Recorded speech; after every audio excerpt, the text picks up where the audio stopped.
எங்க சொன்னா கேளுங்க, தப்பாயிடுங்க. எசகு புசுக்கு அதெல்லாம் ஒன்று ஆயிடுங்க. எசகு புசுக்கானா என்ன எசகு புசுக்காகும்? சார் நான் இங்க பேசிட்டு இருக்கேன் சார். உங்களுக்கு எல்லாம் அறிவு இருக்கா இல்லையா? என்னது அதுக்கு அந்தாலே பரவாயில்ல உங்களுக்கு. நான் நியாயமா தானே சார் நான் கேட்டேன். நான் தப்பா ஏதாவது கேட்டேனா? சரி நான் இதெல்லாம் பண்ண மாட்டேன். நான் எடுக்க மாட்டேன் இன்டர்வியூ. நீங்க யாரு கூட வேணாலும் சேர்ந்து இன்டர்வியூ பண்ணலாம். ஆனா உங்களுக்கு சரியான பேரு நான் மட்டும்தான். அந்த கடை கோடியில இருக்கிற ஆயா கூட தெரியும் எது அறிவில்லை. எங்க உங்க கட்சியோட ஒரு 4 கொள்கை சொல்லுங்க பாப்போம். 4 கொள்கை: உண்மை, நேர்மை, எருமை. ஒவ்வொரு டிஸ்ட்ரிக்ட்லயும் ஒரு பெரிய மாநாட்டு பந்தரை போட்டு வைக்கிறதுல என்ன பிரச்சனை? நீங்க கேட்கிற கேள்வியில விஜயை பார்த்து கேள்வி கேட்கிற மாதிரி எனக்கு தெரியும். ஒரு முட்டாள்தனமான திட்டத்தை ஒரு முட்டாள் தான் செயல்படுத்த முடியும். எல்லா கட்சிக்காரனுக்கு தனியா செலவு பண்றான். நீங்க மட்டும் செலவு பண்ண மாட்டீங்க. ஓசிலேயே வந்து மங்களம் பாட்டுவீங்க. என் தலைவன் ஒரு ஓப்பன் புக்கு. நைட்டு படிக்கிற புக்கா காலையில படிக்கிற புக்கா? அவங்க அப்பா வந்து அவர் பேர்லாம் சொத்தெல்லாம் இருந்துச்சுன்னா எல்லாருக்கும் தான தர்மம் பண்ணிடுறாரு. இவரு தான தர்மம் பண்றாரு. அதை நாங்க நம்புறோம். தலைவர் ஒரு கர்ண பரம்பரன். கருண பரம்பரையா? அப்ப எஸ் சந்திரசேகர் பரம்பரை இல்லையா? ராமாயணம் கதை தானே, மகாபாரதம் கதை தானே, பைபிள் கதை தானே. பைபிள்லாம் உண்மை வரலாறு. விட்ட எங்க தலைவன் காளை மாட்டுல பால் கறந்து கொடுப்பான்னு சொல்லுவீங்க. கண்டிப்பா. உங்க தலைவர் ஏன் எழுதாருன்னு புரியல. ஆனா நல்லா சூப்பரா நடிக்கிறாரு.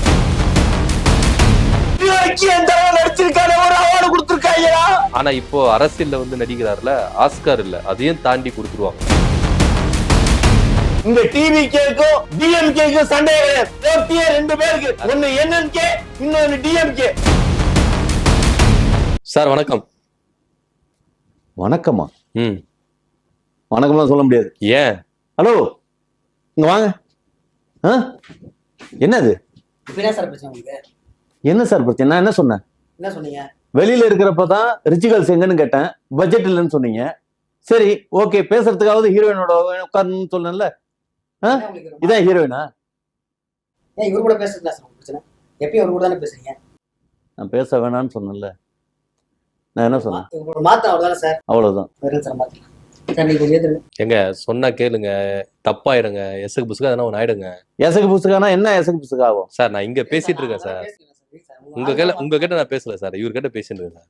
இல்ல எசகு புசுக்கானா நாங்க என்ன இது கசக்கு புசுக்கா? நான் பேசிட்டேன் கூட சார். நீங்க எந்திருங்க சார். இல்லங்க, நீங்க உட்கார வச்சீங்கன்னா அவர் ஏடா உடம்பா பதில் சொல்லுவாரு. அப்புறம் பாத்தீங்கன்னா தேவையில்லாத விபரீதத்துல முடியும். அதெல்லாம் நாங்க பாத்துக்கிறோம். நீங்க எந்திருங்க சார். இதுக்கப்புறம் இதுக்கும் எனக்கும் சம்பந்தமே இல்லை. பாத்துக்கோங்க, அவ்வளவுதான். இதுக்கப்புறம் அவ்வளவுதான். நீங்க வாங்க. மேடம் நீங்க வாங்க. வாங்க வாங்க உள்ள வாங்க. உட்காருங்க. ஓகேவா சார்? இவங்களா ஹீரோயின்? ஹீரோயின் வந்து ப்ரொடியூசர் கூப்பிட்டு போகிறாரு. இப்போதைக்கு இவங்க தான் ப்ரொடியூசர் கூப்பிட்டு போனாங்களா? ப்ரொடியூசர்லாம் ரொம்ப தப்பா இருக்காங்க. ஆரம்பிக்கலாமா? ஆரம்பிக்கலாம். ஸ்டார்ட். Okay sir. வணக்கம் சார். வணக்கம். உங்களுக்கு எல்லாம் அறிவு இருக்கா இல்லையா? புரியல. அறிவு இருக்கா இல்லையா? இப்படிதான் ஆரம்பிக்கிறதா? ஆமா, பின்ன 50 பேர் செத்ததுக்கு அப்புறம் தான் உங்களுக்கு ஞான உதயம் வருதோ? அந்த கொட்டாய போறத பந்தல் போடுறத முன்னாடியே பண்ணிருந்தா, செப்டம்பர் மாசத்துல இருந்தே நீங்க பண்ணிருந்தா 50 உயிர் வந்து காப்பாற்றப்பட்டிருக்கும்ல. இப்பதான் உங்களுக்கு அதெல்லாம் உரைச்சுதோ? இதுக்கு முன்னாடி 5 அறிவுல இருந்தீங்களா? ஹலோ, என்னது அதுக்கு அந்தாலே பரவாயில்ல உங்களுக்கு? நீதான் சார் ஆரம்பிங்க. அனுப்பிங்க. ஏமா என்னது இது? ஆன்சர் சொல்லுங்க. என்னது இது? என்ன அறிவு இருக்கா இல்லையா? இப்படிதான் ஆரம்பிப்பியா? நாலேஜ்ங்கிறது வேணா? என்ன பொம்பளை பிள்ளை மாதிரியா பேசுற? நீ பொம்பளை பிள்ளையா இருக்கிறதுனால நான் வந்து பமையா வச்சுட்டு இருக்கேன். வேணாம், பொம்பளை பிள்ளை ஆச்சரியமாக வேணாம். என்ன பேசுமா? நடிப்பா அப்படியே ஒப்படையில. என்னது அறிவு இருக்கா இல்லையா கேட்டதுக்கு இப்ப பாத்தீங்களா வேஷம் போட்டு அழுவுது. இந்த பாப்பா வேஷம் போட்டு அழுவுது. சார் வந்து காப்பாத்துங்க சார். காப்பாத்துங்களா? பேசுறாங்க இவங்க. நான் நல்லா தானே சார் கேட்டேன். அழுவ வச்சீங்க குழந்தைய. என்னது குழந்தைய அழுவ வச்சேனா? ஏமா நான் நியாயமா தானே சார் நான் கேட்டேன். நான் தப்பா ஏதாவது கேட்டேனா? ஃபீல் பண்ணாதீங்க. ஒரு விஷயம். என்ன சார் நீங்க லேடிஸ் கேட்டீங்க. லேடிஸ் பேச அப்படி பண்றீங்க. ஹலோ சார் என்ன சார் என்ன இப்ப இருக்கு சார். புரியுதா? எங்க கட்சிக்காரன்னு நாங்கெல்லாம் தப்பா வருது காரணம் தெரியுதா? எதுவுமே பண்ணாம இப்படி அழுதா கேக்குற கேள்விக்கு ஆன்சர் சொல்ல முடியல அவங்களால. இந்த மாதிரி கத்துனாங்கன்னா எப்படி சார்? சீ, நான் இதெல்லாம் பண்ண மாட்டேன், நான் எடுக்க மாட்டேன் இன்டர்வியூ எல்லாம். இருங்க, உட்காருங்க. சார் என்னால முடியாது சார், இந்த மாதிரி சைக்கோ கிட்ட எல்லாம் போங்க சார். எது என்ன சார் ஒரு இன்டர்வியூ உட்கார வச்சு பண்ணி அனுபவிச்சு எது உங்களுக்கு ஹீரோயினை உட்கார வைக்கிறேன்னு சொல்லிவிட்டு இவ்வளவு உட்காருங்க இதுக்குதான் சொன்னேன். என் பேச்சு கேட்டீங்களா? உட்காருங்க உட்காருங்க சார். இவர் தான் சார் உங்களுக்கு கரெக்டு. நீங்க வச்சு இன்டர்வியூ ஒன்னு சொல்ற கேட்டுக்கோங்க. நீங்க யாரு கூட வேணாலும் சேர்ந்து இன்டர்வியூ பண்ணலாம். ஆனா உங்களுக்கு சரியான பேரு நான் மட்டும்தான், உங்களுக்கு தக்கு கொடுக்கறது நான் மட்டும்தான். அதை முதல்ல தெரிஞ்சுங்க. பேர ம் ஆமா, கல்யாணம் பண்ணி புருஷன் பொண்டாட்டி ஹனிமூன் போலாமா? நான் அந்த பேர் சொல்லல. இன்டர்வியூல நம்ம 2 பேர் தான் ரொம்ப டாப்ல இருக்கு. அதை முதல்ல தெரிஞ்சுக்கோங்க. இந்த மாதிரி ஆளை மாத்தி போறேன், ஆளை மாத்துங்க அப்படின்னு சொன்னா இது மாதிரி விபரீதத்துல தான் முடியும். முதல்ல ரெஸ்பான்சிபிலிட்டியோட எடுக்கணும். அது எனக்கு ரெஸ்பான்சிபிலிட்டி கொடுக்கணும்னு சொல்ல வரல, என் தலைவனுக்கு ரெஸ்பான்சிபிலிட்டி கொடுக்கணும். அது மக்களா பார்த்து கொடுப்பாங்க. மக்களா ஆரம்பிக்கலாம். பார்த்தா கொடுப்பாங்களா? என்ன சொன்னீங்க? ஆரம்பிக்கலாங்களா? நீங்க என்ன பெரிய கமலஹாசனா?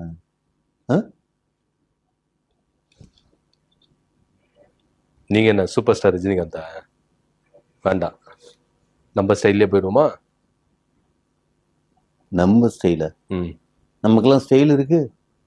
ஃப்ளோல வர்றதுதான் ஸ்டைலு, வேற என்ன ஸ்டைல் இருக்கு? ஆனா அந்த கடைக்கோடியில இருக்கிற ஆயா கூட தெரியும் எது அறிவு இல்லைன்னு.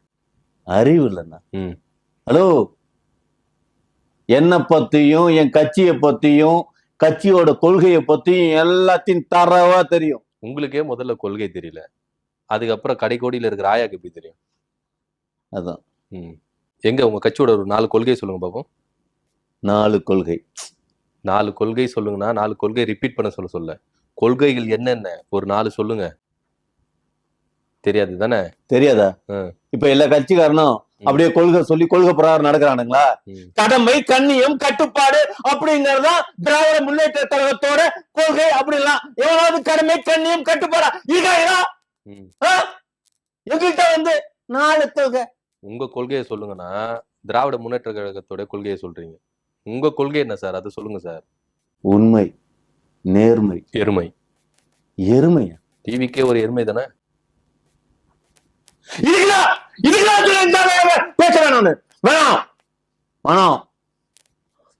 Hello, cool.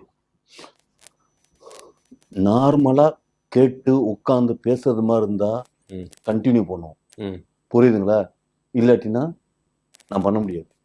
சரி, போயிடலாமா? கொஸ்டினுக்குள்ள போயிடலாமா? நார்மலா கேளுங்க. சரி, அவங்க கேட்ட கேள்வி தான் நான் திருப்பி கேட்க போறேன். உங்களுக்கு அறிவுன்றதே இப்பதான் வந்திருக்கோ? அவங்க கேட்டு அதுக்கு இன்னும் பதில் சொல்லவே இல்லையே. அந்த அம்மா கேட்ட கேள்விக்கு இன்னும் பதில் சொல்லவே இல்லையே. உங்களுக்கு அறிவு இப்பதான் வந்திருக்கு போல இருக்கு. 50 உயிர் காவானாதான் நீங்க அடங்குவீங்க போல இருக்கு. இந்த ஐடியா முதல்ல வந்து இந்த சேலத்துல ஒரு உயிர் போயிருக்காதுல்ல. ஒரு விஷயம், நீங்க தானே ஆட்சி ஆள்றீங்க. ஒரு பந்தல் போட்டு கொடுக்கறதுல என்ன பிரச்சனை சார்? மீட்டிங் உங்களுது. ஆட்சியாளங்க எல்லா கட்சிக்காரங்க மீட்டிங் பந்தல் போட்டு கொடுக்கணுமா? மக்கள் கூடுறது எவன் மக்கள்? இந்த நாட்டோட மக்கள் தானே. எங்க இருந்தோ பாகிஸ்தான்ல இருந்து வந்து கூட்டிட்டு போனானா? இந்நாட்டு மக்கள் தானே. அப்ப இந்நாட்டு மக்களுக்கு நீங்க பந்தல் போட்டு கொடுக்க மாட்டீங்களா?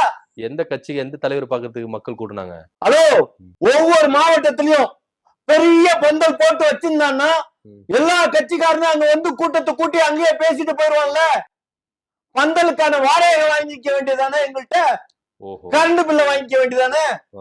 அப்படி ஒரு நாளைக்கு அந்த ஆட்சி அமைச்சு இப்படி எங்கேயுமே தப்பு நடக்காம பாக்கணுங்கிறது புத்தி வேணாமா? அறிவு எங்களுக்கு இல்லையா? உங்களுக்கு இல்லையா? அறிவு இருக்கான யாரு கேக்குறது? ஒவ்வொரு டிஸ்ட்ரிக்ட்லயும் ஒரு பெரிய மாநாட்டு பந்தரை போட்டு வைக்கிறதுல என்ன பிரச்சனை? காசெல்லாம் எங்க அடிச்சு கொண்டு போய் எங்க வச்சிருக்கீங்க? நீங்க கேக்குற கேள்வி எல்லாம் விஜய பார்த்து கேள்வி கேட்கிற மாதிரி எனக்கு தெரியுது. விஜய பார்த்து கேள்வி கேட்கிறேன். ஹலோ, இல்ல டிவிக்கேல ஒவ்வொரு மாவட்டத்துக்கும் ஒரு இடத்த சூஸ் பண்ணி அவங்களே பந்தல் போட்டு வச்சுன்னு இருக்கலாமே. கொள்ளடிச்ச போனாலாம் விஜய் எங்க வச்சிருக்கிறாரு அப்படின்னு நீங்க கேட்கிற கேள்வி எல்லாமே விஜயை பார்த்து கேட்கிற மாதிரியே இருக்கு. முதல்ல புரிதல் முக்கியம். முதலைக்கு எங்க புரிதல் வரும்? முதலைக்கு புரிதலா? முதல்ல ஹலோ, முதல்ல நான் சொல்றதே நல்லா புரிஞ்சுக்கணும். ஓ புரியுதா? Okay okay. எல்லா டிஸ்ட்ரிக்ட்ல இருக்குல்ல, ம். எல்லா டிஸ்ட்ரிக்ட்ல எல்லா கட்சிக்காரனும் இருக்கான்ல, ஆமா. எல்லா கட்சிக்காரனுக்கும் ஒரு கூட்டம் சேரும்ல. ம். அப்ப அவனுங்க எல்லாத்துக்கும் ஒரு மேடையை போட்டு கவர்மெண்ட் மூலியமா ம். எல்லாத்தையுமே செட்டப் பண்ணி விட்டாச்சுன்னா ம். அந்த வாடகை மட்டும் வசூலிக்கிறதுல என்ன பிரச்சனை? ம். அப்படி ஒண்ணு செஞ்சா எல்லாத்துக்கும் நல்லது தானே. சரி, தாவேகா தலைவர் விஜய் அவர்கள் ஆட்சி அமைச்சிட்ட பிறகு இந்த ஐடியாவை செயல்படுத்துவோம். பண்ணாம இருக்க போறது இல்ல. ம். எப்படிதான் மாற்றங்கிறது எல்லாத்துலயுமே மாற்றத்தை ஏற்படுத்துறதுக்கு நாங்க இருக்கிறோம். ஏன்னா ஒரு முட்டாள்தனமான திட்டத்தை ஒரு முட்டாள் தான் செயல்படுத்த முடியும். முட்டாள்தனமான திட்டமா? ம். இது முட்டாள்தனமான திட்டமா? நீங்க சொல்றது சாத்தியமான ஒரு விஷயமா இருக்குதா? ஊர்ல இருக்கிற எல்லாரும் கல்யாணம் நடக்குது, ம். புரியுதா? அவனுக்கு தனித்தனியா கல்யாணம் வச்சு கட்டிட்டு அவன் சம்பாதிச்சிட்டு இருக்கான். ம். ஒரு கவர்மெண்டே தொட்டா ஒரு பெரிய கல்யாண மண்டபத்தை கட்டி எவன் வாங்குறா, கல்யாணத்தை பண்ணுகிறா அப்படின்னா யாருக்கு காசு சம்பவம்? ம். யார் சம்பாதிப்பா? கவர்மெண்ட் தான் சம்பாதிக்கும். அப்ப கவர்மெண்ட் சம்பாதிச்சு யாரு கொடுக்கும்? கல்யாண மண்டபமோ பொதுக்கூட்டமோ ஒண்ணா? கல்யாண மண்டபம் பொதுக்கூட்டம் ஒண்ணா? ம். நீங்க தான் எது கொடுத்தாலும் ஒடிச்சு போடுறீங்களா? கல்யாண மண்டபம் கொடுத்தாலும் ஒடிச்சு போடுறீங்க, எது கொடுத்தாலும் ஒடிச்சு போடுறீங்க. அப்ப உங்ககிட்ட என்னத்தை கொடுத்து என்னத்தை நம்ம இது பண்ண முடியும்? பொது சொத்துக்கு சேதம் விளைவித்தால் அப்படின்னு ஒண்ணு இருக்குல்ல, ஆமா. அந்த ஃபைன் போட்டு வாங்க வேண்டியது தானே. இதெல்லாம் சொல்லி பிரயோஜனம் கிடையாது. ஓ, அப்ப நீங்க வந்து பொது சொத்தெல்லாம் சேதப்படுத்துவீங்க, காசு கொடுத்துட்டா வேலை முடிஞ்சிருச்சு. அப்புறம் ம். பழசு தானே கொண்டு வந்து வைக்கிறீங்க, பழைய சேர் தானே கொண்டு வந்தீங்க. பழைய சேர் வைக்கிறதுனால தானே உடையுது. ஒரு புது சேர் உடைக்க முடியுமா? புதுசா இருக்கிற சேர் உடையுமா? வெயிலையும் காத்துலயும் மழையிலையும் கிடந்து பழசாகி போன ஒரு சேரை தூக்கிட்டு வந்து இப்படி போட்டா அது நொறுங்க வேலை செய்யும். சார், இரும்பு கம்பி அடிச்சு நொறுக்கி ஒடிச்சிடுறீங்க சார். நீங்க சாதாரண பிளாஸ்டிக் சேர் என்ன ஆகும் உங்ககிட்ட? பாத்தீங்களா? ம். என்னதான் போராடியும் அந்த நல்ல விஷயத்தை நடைமுறைப்படுத்தணுங்கிற வார்த்தை வர மாட்டேங்குது, தெரியுதா? இது நல்ல விஷயமா? ம்? இது நல்ல விஷயமா? அப்புறம் ஒரு நாம் தமிழர் மாநாடு நடத்துறாங்க, தனியா செலவாகுது. ம். இதே ஏடிஎம்கே வேற ம். மாநாடு நடத்துறாங்க, தனியா செலவாகுது. இதே இந்த விசிகா ம். அவங்க மாநாடு நடத்துறாங்க, தனியா செலவாகுது. எல்லாத்துக்கும் எல்லா கட்சிக்காரனுக்கும் தனியா செலவு பண்றான். ம். ஆனா புரியுதா, நீங்க புரியலையா? நீங்க மட்டும் செலவு பண்ண மாட்டீங்க, ஓசிலேயே வந்து மங்களம் பாட்டுருவீங்க. ஓசில மங்கலம் பாடம். ம். பனையூர்ல இருந்து வேலூர் வரைக்கும் பஸ் தண்ணியில ஓடல, ம். புரியுதா? பிளைட் தண்ணியில ஓடல, ம். தெரியுமா? எல்லாத்துக்கும் துட்டு, ம். காசு, பணம். யாருது? யாருதான்? ம். ஓ, முக ஸ்டாலின் கட்சி ஆரம்பிச்சு செலவு பண்ணிக்கப்பான்னு பணம் கொடுத்து வச்சிருக்காரு. அப்படியா? அப்படியாவா? ம். ஒரு விஷயம் தெரியுமா? ம். அவர் பேர்ல எவ்வளவு சொத்து இருக்கு தெரியுமா? யார் பெருமையா? விஜய் பெருமையா? விஜய் பெருமலையா? ம். ஹலோ, முக ஸ்டாலின் ஐயா மேல சொல்றேன், ம். எவ்வளவு சொத்து இருக்கு தெரியுமா? அவரு பேர் மேல எவ்வளவு சொத்து இருந்தா நமக்கு என்ன? உங்க ஆளுக்கு என்ன? உங்க ஆள் தலைவர் மேல எவ்வளவு சொத்து இருக்குது அதை சொல்லுங்க, தெரிஞ்சுக்கிறோம். ஹலோ, ம். என் தலைவன் ஒரு ஓப்பன் புக்கு. நைட்டு படிக்கிற புக்கா காலையில படிக்கிற புக்கா? நைட்டு படிக்கிறதா காலையில படிக்கிறதாவா? ஓப்பன் புக்னா? ஹலோ, ம். அவர் மேல எந்த சொத்துக்கள் இல்லைன்னு அப்பல் கட்டுற ஒரு ஒயிட் பேப்பர். அவர் மேல சொத்து கிடையாதா? அப்புறம் இப்ப வேற யார் பேர் மேல இருக்கு? அவங்க அப்பா பேர்ல இருக்கு, அவங்க அம்மா பேர்ல இருக்கு, அவங்க மனைவிகள் பேரு. இது மனைவிங்களா? ஹலோ, ம். ஒரு ஃப்ளோர் வந்தது மனைவிகள்னு. சரி, ஓகே. மனைவி, மகள்கள், மகன்கள், ம். புரியுதா? ஓகே. அந்த மாதிரி கொள்ளையடிக்கிறவங்க எல்லாமே அடுத்தவங்க பேர்ல தான் சொத்து சேர்ப்பாங்க. கொள்ளடிக்கிறவங்க அடுத்தவங்க பேர்ல சொத்து சேர்ப்பாங்களா? ஆனா ம். ஒரு விஷயம், ம். அவங்க அப்பா வந்து அவர் பேர்லாம் சொத்தெல்லாம் இருந்துச்சுன்னா ம். எல்லாருக்கும் தானம் தர்மம் பண்ணிடுறாரு அப்படிங்கிற ஒரே காரணத்துக்காக தான் அவர் பேர்ல சொத்தை எழுதி வைக்கல. இது அது தெரியுமா தெரியாதா? தான தர்மம் விஜய் செய்யறாரு, இதை நாங்க நம்பணும். ஈழத்தமிழர் பிரச்சனைக்காக நடிகர் சங்கம் நிதி திரட்டினாங்க, 500 ரூபாய் கொடுத்தாரு. 10 வருஷமா ஒருத்தன் உங்களுக்கு சோறை போட்டுக்கிட்டு மேக்கப் போட்டுக்கிட்டு கொடை பிடிச்சுக்கிட்டு எல்லாமே கூட இருந்து பண்ணாரு. நீங்க மழையிலையும் வெயிலையும் இருக்கக்கூடாதுன்னு அவரு வெயில்ல இருந்துட்டு மழையில நனைஞ்சுக்கிட்டு உங்களுக்கு கொடை பிடிச்சிருந்தாரு. ஹலோ, அது டச் அண்ட் பாயோட வேலை, ம். புரியுதா? ஒரு அசிஸ்டன்ட்னா அதான், அதுக்குதான் கம்பெனில சம்பளம் கொடுக்கறது. அது இருந்தாலும் உங்களுக்குன்னு உண்மையா இருந்தார்ல, அவருடைய பொண்ணுக்கு கல்யாணம்னு சொல்லிட்டு உங்க கிட்ட இன்விடேஷன் வந்தாலும் 2000 ரூபாய் கொடுத்து அனுப்புறீங்க. இது எந்த விதத்துல நியாயம்? இவரு தான தர்மம் பண்றாரு, அதை நாங்க நம்பணும். அதாவது ம், மீடியாவில் உட்காந்து யூடியூப்ல பாக்குறதெல்லாம் உண்மைன்னு நம்பிட்டு இருந்தா ம். இப்படிதான் பேசுவீங்க. வேற எப்படி பேச? ஒரு விஷயம் தெரியுமா? ம். எங்க தலைவன் 20 லட்சம் ரூபாய் அவனுக்கு கொடுத்தான். 20 லட்சமா? அப்புறம் ஆனா இதெல்லாம் நியூஸ் பேப்பர்ல எல்லாம் வரவே இல்லை. எப்படி வரும்? ம், எப்படி வரும்? எங்க தலைவன் இந்த கையில இருந்து இந்த கைக்கு கொடுக்கறது தெரியக்கூடாதுன்னு நினைக்கிறவன். பரவாயில்ல, பெரிய விஷயம் தான். என்ன பெரிய விஷயம்? 20 லட்சம் கொடுத்துருக்காருன்னா பாராட்டுக்குரியது. 20 லட்சம் ரூபாய் கொடுத்தோம். ம், கொடுத்து அமைச்சு மறுநாள் காலையில வந்து அவன் 20 லட்சம் ரூபாய் வேணான்னு சொல்லி கொடுத்தான். ஏன்? இதே கேள்விதான் எனக்குள்ளார இருந்துச்சு. ம். அன்னைக்கு நைட் என்ன தெரியுமா நடந்திருக்கு? என்ன நடந்துச்சு? மோடி டிமானிட்டேஷன் பண்ணிட்டார். அவனுக்கு கொடுத்த நோட்டெல்லாம் செல்லாத நோட் ஆயிருச்சு. தப்பு என் தலைவன் மேலையா மோடி மேலையா? விஷயத்த தெரிஞ்சுதான் நீங்க அந்த பழைய 500 ரூபாய் 1000 ரூபாய் நோட்டை நம்ம கிட்ட இருந்தா மாட்டிப்பேன்னு சொல்லிட்டு அவர்கிட்ட கொடுத்துருக்கீங்க. வேணாம். சூப்பரா சமாளிக்கிறீங்க சார் நீங்க. நான் கூட உண்மை நினைச்சிட்டேன், 20 லட்சம் கொடுத்தது உண்மைதான் போல இருக்கு அப்படின்னு. எதுவுமே தெரியாம இப்படி பேசாதீங்க. ம், இவ்வளவு டென்ஷன் ஆகுது. ம், தலைவன் எதுவுமே செய்யலன்னு ம், தலைவனை நேசிக்கிறவங்களுக்கு தெரியும். ம். தலைவனோட வாசல்ல போய் நின்னுட்டு தலைவனை பார்த்துட்டு வர்றவங்களுக்கு தெரியும் தலைவர் ஒரு கர்ண பரம்பரைன்னு. கருண பரம்பரையா? அப்புறம் அப்ப எஸ் சந்திரசேகர் பரம்பரை இல்லையா? எஸ்.ஏ. சந்திரசேகர் பரம்பரையா? ஆ. ஹலோ, கர்ணன்கிற ஓ, வரலாறு தெரியுமா? கர்ணன். இதிகாசத்துல ம். துரியோதனோட கூட்டாளி. தெரியும் தெரியும். அவன் வந்து தான தர்மம் பண்றதுல அவ்வளவு பெரிய ஆளு. Okay okay. அந்த வரலாறு தெரியுமா தெரியாதா? தெரியும் தெரியும் தெரியும். தெரியல. தெரியும். அப்படிப்பட்ட தலைவன் என் தலைவன். சரி சரி. வாழும் கர்ணன். வாழும் கர்ணர். நல்லா இருக்கு சார். சரி, ஒரு குட்டி ஸ்டோரியில இருந்து ஆரம்பிச்சாரு உங்க தலைவர். அந்த ஸ்டோரியே முதல்ல யூடியூப்ல வேற ஒருத்தன் பேசுனது. சொந்தமா ஒரு ஸ்டோரி கூட சொல்ல தெரியாத ஒரு தலைவர் அடுத்தவன் ஸ்டோரியை திருடி சொல்றாரு. நீங்க கருண பரம்பரை, அந்த பரம்பரை, இந்த பரம்பரை சொல்லிடுங்க. சும்மா ம், வர்ற டென்ஷனுக்கு வேற மாதிரி ஆயிரும். ம், ராமாயணம் பல வருஷமா கதை தானே, மகாபாரதம் பல வருஷமா கதை தானே, பைபிள் பல வருஷமா கதை தானே. உண்மை. உண்மையா? பைபிள்லாம் உண்மை வரலாறு. ஹலோ, போற போக்கில் அதையும் வந்து கதைன்னு சொல்லிட்டு போயிட்டீங்க. ஒரு விஷயம் ம், நல்ல ஞாபகத்துல வச்சுக்கோங்க. ம், எல்லாம் எழுதுனதெல்லாம் ஏற்கனவே சொன்னது தானே. ம். ஏற்கனவே சொன்னதுங்கிறத சொன்னதுதான். எங்க தலைவன் மட்டும் ம். எடுத்து சொன்னத ம். அத கிண்டலும் கேலியுமா பண்ணுவீங்களா? பின்ன அவர் சொல்றதே பெரிய கிண்டல் கேலியுமா தான் இருக்கு. ஒரு தார் ரோட்ல 4 முனையில ஜல்லிக்கட்டுக்கால சீரி நிக்குதான். ஜல்லிக்கட்டுக்கால முதல்ல ரோட்ல சீரி நிக்குமா? ஒரு கதை சொல்றதுன்னு ஒரு லாஜிக் வேண்டாமா? இப்படியே தலையாட்டினா எப்படி? பதில சொல்லுங்க.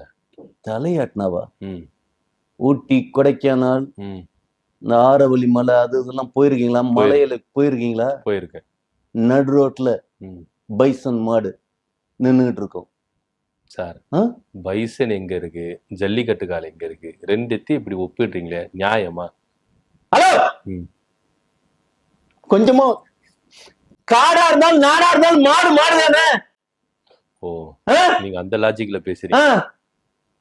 சரி சரி சரி, ஓகே. நீங்க சொல்ற லாஜிக் கூட ஓரளவுக்கு எடுத்துக்கலாம்னு வச்சுக்கோங்களேன். அதுக்கப்புறம் அந்த மாடு வந்து யாரும் அடக்க முடியலையா, பெரியவங்களாம் போய் அடக்குனாங்களாம், எல்லாரையும் முட்டி தந்துச்சான். ஒரு குட்டி பையன் மட்டும் போயிட்டு எதிர்க்க நின்று என்ன பண்ணாரா, புல்லுக்கட்டு பாக்கெட்ல இருந்து எடுத்து சமாதானப்படுத்திட்டான். இது எனக்கு என்னவோ ராமராஜர் கதையை அப்படியே காப்பி பேஸ்ட் பண்ண மாதிரியே இருக்குது. ராமராஜன் கதை. அவர் ஒரு படத்துல காளை மாட்டை அடக்குனா அடக்க மாட்டாரு, பாட்டு பாடி அடக்கிடுவாரு. பேச்சு அப்ப என் தலைவனை பாட்டு பாட சொல்லணுமா? அதுதான் அவரு அதுக்கு ஏத்த மாதிரி மாத்திக்கிட்டாரு. அந்த கதையை அப்படியே சொன்னா ராமராஜர் கதை மாதிரி இருக்கும் அப்படின்றதுனால விஜய்க்கு ஏத்த மாதிரி கதையை மாத்திட்டு இருக்கிறாரு. அதான் விட்ட எங்க தலைவன் காளை மாட்டுல பால் கறந்து கொடுப்பான்னு சொல்லுவீங்க உங்களுக்கு. கண்டிப்பா நடக்குமே. உங்க தலைவரால முடியாதா? வேணாம், ம். நீங்க ரொம்ப கேலிக்கும் கிண்டலுக்கு ஆளாக்குறீங்க சார். நான் இல்ல சார், உங்க தலைவர் தான் அப்படி பேசுறாரு. என் தலைவன் இந்த திருப்பு எதுக்கு இருங்க இருங்க இருங்க, எதுக்கு அழுவுறீங்க சார்? நீங்க ஏன் அழுவுறீங்கன்னு புரியல, உங்க தலைவர் ஏன் அழுதாருன்னு புரியல. ஆனா நல்லா சூப்பரா நடிக்கிறார். ஆமா, எனக்கு வேணாம் வேணாம், வாயே வேணாம். அப்படியே என் தலைவா அப்படியே அந்த மக்களை பார்த்து இந்த கஷ்டப்படுற மக்கள் இப்படி இருக்காங்களே, இவங்களுக்கு ஒரு நல்ல வாழ்க்கை அமையாதா அப்படின்னு அந்த ஏக்கத்துல என் தலைவா அழுதான். உங்களுக்கு நடிக்கிறோம். பின்ன நடிக்கிறதா எந்த மாநாட்டிலயும் அது மாரி அழுவே இல்லை, எந்த மக்கள் சந்திப்புல அழுவே இல்லை. இப்ப நான் புதுசா நடிக்கிறாரு, சிம்பத்தி கிரியேட். இது வரைக்கும் என் தலைவா நடிச்சிருக்காரு, ஒரு அவார்டு கொடுத்துருக்காங்களா? ஆனா இப்போ அரசியல்ல வந்து நடிக்கிறாருல, ஆஸ்கார் இல்ல அதையும் தாண்டி கொடுத்துருவாங்க விருது. அந்த அளவுக்கு நடிக்கிறாரு. படத்துல நடிச்சதை விட அரசியல் வந்து பயங்கரமா நடிக்கிறாரு. மனா அரசியல் சொல்லு, இந்த பேச வேணாது. கேக்குற திருப்பி திருப்பி சொல்றேன், தலைவனை பத்தி பேசுறது நிப்பாட்டுங்க. இனிமேல் என்னகிட்ட என்ன கேள்வி கேட்கணுமோ அதை மட்டும் கேளுங்க சார். உங்க கேட்ட உங்க தலைவரை பத்தி கேட்டாதான் சரி. நாடே உங்க தலைவரை பத்தி தான் பேசினுக்குது, நம்மளும் உங்க தலைவரை பத்தி பேசுவோம். தலைவரை பத்தி இனிமேல் பேச வேணாம். ஒரு விஷயம், இந்த டிவிகேக்கும் டிஎம்கேக்கும் சண்டை கிடையாது. ஆமா, போட்டியே 2 பேருக்கு. ஒண்ணு என்என்கே, இன்னொன்னு டிஎம்கே. எங்க தலைவரை ஒதுக்கி வைங்க. முதல்ல என்கிட்ட போக சொல்லுங்க. அப்போ ஒதுக்கி வச்சிடலாமா விஜய? வேண்டாம், அரசியலை விட்டு ஒதுக்கி வச்சிருவோம், தமிழ்நாட்டை விட்டு ஒதுக்கி வச்சிருவோம். தமிழ்நாட்டை விட்டு அரசியல் விட்டா? ஹலோ, நம்ம 2 பேத்துக்குள்ளார அவரை கொண்டு வந்து அவரை நீங்க அசிங்கப்படுத்துறது எனக்கு ரொம்ப ரொம்ப டென்ஷன் ஆகுது. அதுக்காக தான் சொல்றேன், வேணாம். எல்லாம் ஒரு அளவுக்கு தான் பார்ப்பேன். இது இந்த அளவு போதுமா இல்ல இந்த அளவு போதுமா? என்னது புரியல? ஓரளவுக்கு தான் நீங்க, இந்த அளவு போதுமா இல்ல இந்த அளவு போதுமான்னு? என்ன இந்த அளவுனா? எந்த அளவுனா? ஓரளவுக்கு. என்ன கட்டிங்க கோட்ரா? நான் அதான் கேட்டேன், இந்த அளவு வேணுமா இல்ல இந்த அளவு வேணுமா? என்ன தண்ணி எடுத்து பேசுறோம். டீ டோட்டல் தெரியுமா? பாத்துருக்கேன். உங்க டீ டோட்டல் வேற எல்லாம் உங்க தலைவர்கிட்டயும் பாத்துருக்கேன், உங்ககிட்டயும் பாத்துருக்கேன். என்ன கஞ்சா அடிச்சுட்டு வந்து நின்று பேசிட்டு இருக்குமா? இல்ல கஞ்சா அடிச்சுட்டு வந்தா அழுதுட்டு? ஓ, அப்பா அதுல அப்ப எப்படி போதை பழக்கம் இல்லாத தமிழ்நாடு உருவாக்கும் அப்படின்னு சொல்றாரு உங்க தலைவர்? புரியுதா? எவ்வளவு பேர் போதையில மயங்கி கிடக்கிறாங்க. விஜய் முதற்கொண்டு. ஹலோ, எனக்கு ரொம்ப டென்ஷன் ஆகுது, வேணாம். நான் அப்புறம் வேற மாதிரி ஆயிரம் அடிச்சு விட போறேன். நீங்க நடிக்கிறது இருக்கட்டும், நான் உங்களை திருப்பி அடிக்கிறது இருக்கட்டும், தேர்தல்ல உங்க தலைவரை ஜனங்க ஓட ஓட அடிக்க போறாங்க. அதை நினைச்சாதான் ரொம்ப பரிதாபமா இருக்கு. பாப்போம், வரதானே போகுது, பாப்போம், கண்டிப்பா பாப்போம்.